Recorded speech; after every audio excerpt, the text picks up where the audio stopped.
క్లియర్గా ఏదైతే ఆ యొక్క పీపీఏ ఆ యొక్క రైట్ ఇన్ఫర్మేషన్ యాక్ట్లో సమాధానం చాలా క్లియర్గా ఇవ్వడమే కాదు, దానికి సంబంధించినటువంటి ఏవైతే పేపర్ డాక్యుమెంట్స్ అంటే డిసెంబర్ 21, జనవరి 22, మే 23, జూన్ 23, జూలై 23, ఆగస్ట్ 23 నందు జరిగినటువంటి ఉత్తర ప్రతులు అంటే ఏదైతే గవర్నమెంట్ ఆఫ్ ఆంధ్రప్రదేశ్ ఆ రోజు జగన్మోహన్ రెడ్డి గారి ప్రభుత్వం నుండి ఆ రోజు పీపీఏకి కానీ సిడబ్ల్యూసీకి కానీ ఏదైతే ఫస్ట్ ఫేజ్ కింద 41.15 మీటర్లకు మాకు నిధులు ఇస్తే మాకు ఈ ప్రయోజనాలు కలుగుతాయని ఆ రోజు మరి జగన్ ప్రభుత్వమే మరి ప్రతిపాదన చేసింది అనేటువంటి విషయాన్ని, ఈ నిర్ణయం తీసుకుంది అనేటువంటి విషయాన్ని చాలా క్లియర్గా ఆ రైట్ ఇన్ఫర్మేషన్ యాక్ట్లో మరి మనకు సమాధానం ఇచ్చారని అంటే చాలా క్లియర్గా అబద్ధాల బ్రతుకుకి మరి ఒక అక్షర రూపం వాళ్ళ అవినీతి పత్రిక అనేటువంటి విషయం మరొక్కసారి మనందరికి కూడా తెలిసిందనే విషయాన్ని కూడా ఈ సందర్భంగా తెలియజేసుకుంటూ, అదేవిధంగా మరొక విషయపు ఆరోపణ కూడా వైసీపీ వాళ్ళు చేస్తూ ఉన్నారు. ఏదైతే ఆ రోజు కేంద్ర కేబినెట్ మరి యొక్క 12,157 కోట్లు నిధులను పోలవరం ప్రాజెక్టుకి ఆమోదిస్తూ అందులో 41.15 మీటర్స్కి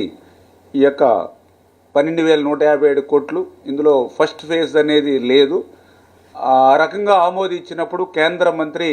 దాన్ని వ్యతిరేకించలేదు అని వీళ్ళు చెప్పేటువంటి మాటలు ఏవైతే చూస్తూ ఉంటే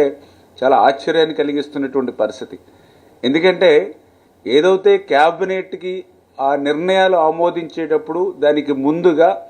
ఆ క్యాబినెట్ అప్రూవల్ కావాలని అంటే ముందుగా పిఐబి అంటే ఏదైతే పబ్లిక్ ఇన్వెస్ట్మెంట్ బోర్డు ఏదైతే ఉందో అది ఆమోదిస్తుంది, అందరికీ తెలుస్తున్నటువంటి విషయం.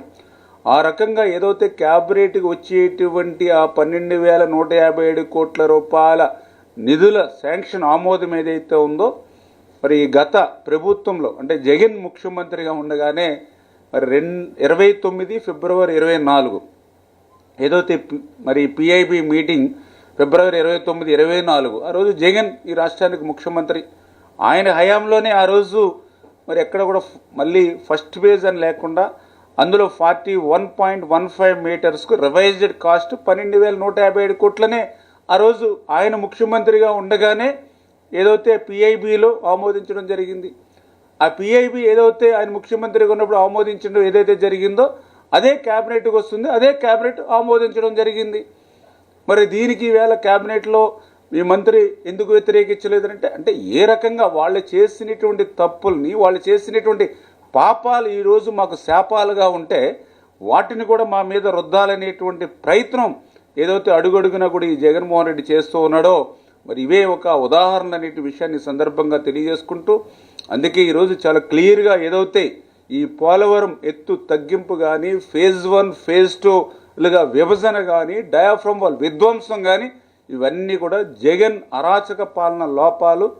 జగన్ విధ్వంస పాలనకు మరి ఇవన్నీ కూడా నిదర్శనాలు అనే విషయాన్ని సందర్భంగా తెలియజేసుకుంటూ, అంటే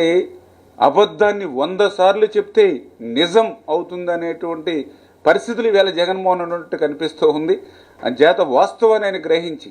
అబద్ధాన్ని 100 సార్లు చెప్తే అది నిజం కాదు అనేటువంటి సత్యాన్ని జగన్ గమనించాలని చెప్పేసి కూడా మరి సందర్భంగా తెలియజేసుకుంటూ, అందుకే ఈరోజు మీ ద్వారా రాష్ట్ర ప్రజలకు కూడా తెలియజేసుకుంటూ ఉన్నాం. పోలవరం ప్రాజెక్ట్ అనేది ఈరోజు ఆంధ్రుల జీవనాడి, ఈ రాష్ట్ర ఆర్థిక సంపదను పెరుగుదలకు ఆధార బిందువు పోలవరం ప్రాజెక్టు. అందులో కూడా ముఖ్యంగా మా నాయకుడు నారా చంద్రబాబు నాయుడు గారి ఆలోచన నదుల అనుసంధానం, అటువంటి ఆలోచన నదుల అనుసంధానం ఏదైతే ప్రక్రియ ఉందో దానికి పునాది పోలవరం ప్రాజెక్టు. అంచేత ఖచ్చితంగా ఈ పోలవరం ప్రాజెక్టు నిర్మాణ విషయంలో మా విధానం, మా ఆలోచనలు, మా చిత్తశుద్ధి, వజ్ర సంకల్పం ఖచ్చితంగా ఈరోజు రాష్ట్రంలోనూ కేంద్రంలో ఉన్నది ఎన్డీఏ ప్రభుత్వం, రాష్ట్రంలోనూ కేంద్రంలో ఉన్నది డబుల్ ఇంజిన్ సర్కారు ప్రభుత్వం. ఖచ్చితంగా ఏదైతే పోలవరం ప్రాజెక్టును మరి ఏదైతే 45.72 మీటర్స్కి నిర్మిస్తాం, ఖచ్చితంగా పోలవరం నుండి